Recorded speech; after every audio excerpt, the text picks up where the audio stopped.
একটা প্রাণবন্ত মসজিদের অবকাঠামো, একটা প্রাণবন্ত মসজিদ যদি আমরা গড়তে চাই কি কি লাগবে? নাম্বার 1, যোগ্য ইমাম লাগবে। কি লাগবে? ইমাম। অনেক বড় দায়িত্ব। সমাজে কি চলছে, কি ক্রাইসিস, এই ক্রাইসিস, এই সংকট থেকে উত্তরণের উপায় কি? ইমাম খতিব যদি আমাদেরকে এটা অ্যাড্রেসই করতে না পারে, ওই ইমাম দিয়ে আমরা কি করব? কথা কানাকে আমি নামাজ পড়াইতে পারি না, ক্যামেরাম্যান পারে না, সভাপতি সাহেব পারে না, তো ইমাম লাগবে কেন আমাদের? আমরাই তো আমগো নামাজ পড়তে পারি। ইমাম মানে তো নেতা। He lead the way, he lead the way. নেতা কারে বলে? Who knows the way, who goes the way, who shows the way, he is the leader. ঠিক কি না? নেতা কারে কয়? Who knows the way, who goes the way, who shows the way. যে পথ চিনে, যে পথে যেতে পারে, অন্যরে নিয়ে আগাইতে পারে, সে নেতা। তাহলে ইমামের দায়িত্ব, খতিবের দায়িত্ব প্রতি শুক্রবারে গড় পড়তা আলোচনার দরকার নাই। সমাজে কি ক্রাইসিস চলতেছে? ডেঙ্গু। এই ডেঙ্গু অবরোধে, ডেঙ্গুকে ঠেকাতে বিষ্ণু ইসলামের কি নীতিমালা ছিল, ওইটা শোনাইতে হবে আমাদেরকে ইমাম সাহেবের। ঠিক কিনা? প্রচন্ড শীতের প্রকোপে কাঁপছে পুরো বাংলাদেশ, শীতকালে বিশ্বনবী কি আমল করছে ওইটা শোনাইতে হবে এখন আমাদেরকে। কথা কয় না? এখন চলতেছে শীত, আপনি খিজির আলাইহিস সালামের গল্প শোনাইতেছেন, হবে? ওই ইমাম খতিবের আমাদের দরকার নাই। কথা কি মাথায় ঢুকতেছে?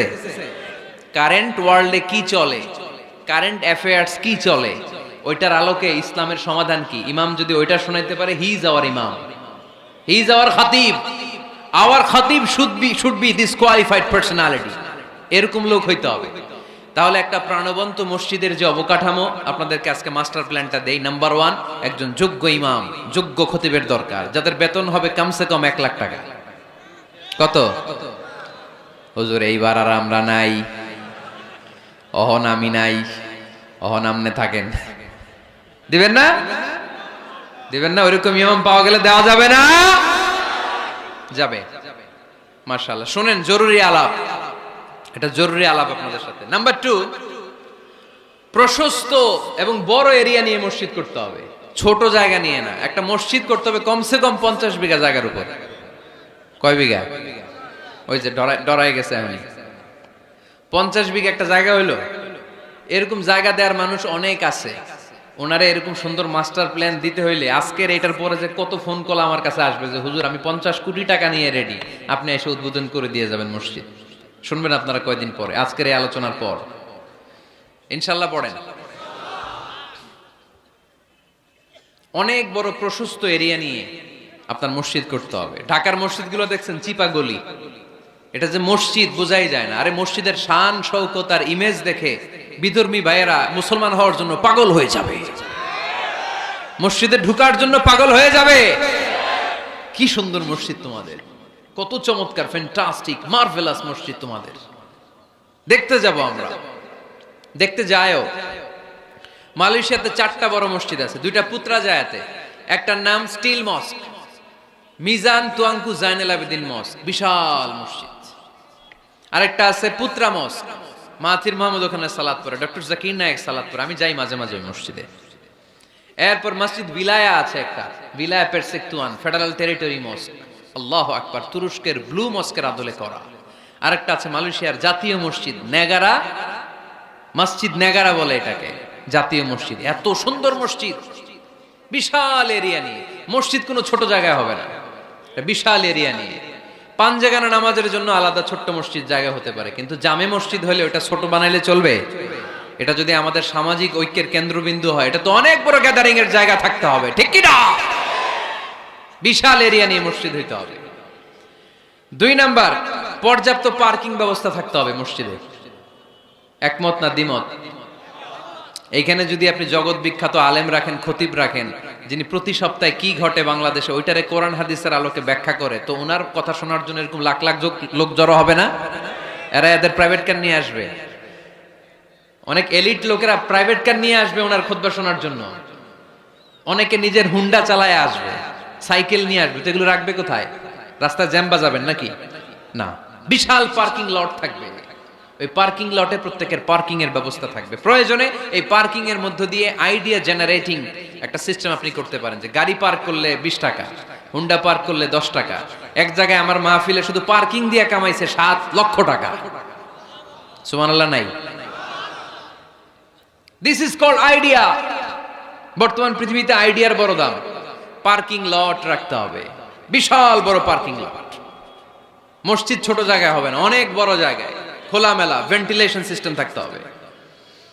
এরপরে মনোরম ওয়াশ এরিয়া লাগবে, ওয়াশ এরিয়া যেখানে সুন্দর অজু করা যায়, গোসল করা যায়। আমাদের বাংলাদেশের মসজিদের টয়লেটে ঢোকা যায়, দুর্গন্ধ কারে কয়? বদনার মধ্যে হাত দেওয়া যায় না, টিস্যু নাই। আমাদের মসজিদগুলোর টয়লেটের দিকে খেয়াল করছেন? কেন হিন্দুরা মুসলমান হবে? কেন কেন আসবে? এই দুর্গন্ধের জায়গায় আসবে কেন?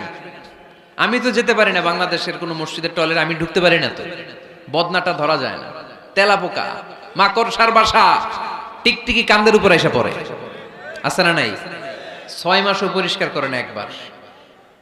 আপনি মালয়েশিয়ার মসজিদগুলো যদি দেখেন, মসজিদে টয়লেটে ঢুকলে আপনার ঘুম চলে আসবে, 5 স্টার হোটেলের মতো। এত সুন্দর লুকিং গ্লাস, এত সুন্দর wash area, liquid soup, towel. অজু করে মসজিদে ঢুকলেই পরানটা জুড়ায় যায়। তাহলে সুন্দর ওয়াশ এরিয়া লাগবে, কি বলেন? লাগবে না? লাগবে। এরপরে মসজিদের বাইরে ফুলের বাগান লাগবে। কি লাগবে? ইকো ফ্রেন্ডলি মস্ক বলে এটাকে, ইকো ফ্রেন্ডলি, পরিবেশ বান্ধব মসজিদ। মুসল্লিরা যখন ঢুকবে ফুলের গন্ধের সৌরভে এমনি তো মন মাতোয়ারা। সুবহানাল্লাহ কইতে বলেন না? আপনাদের কথাগুলো বুঝতে কষ্ট হচ্ছে মনে হয় না?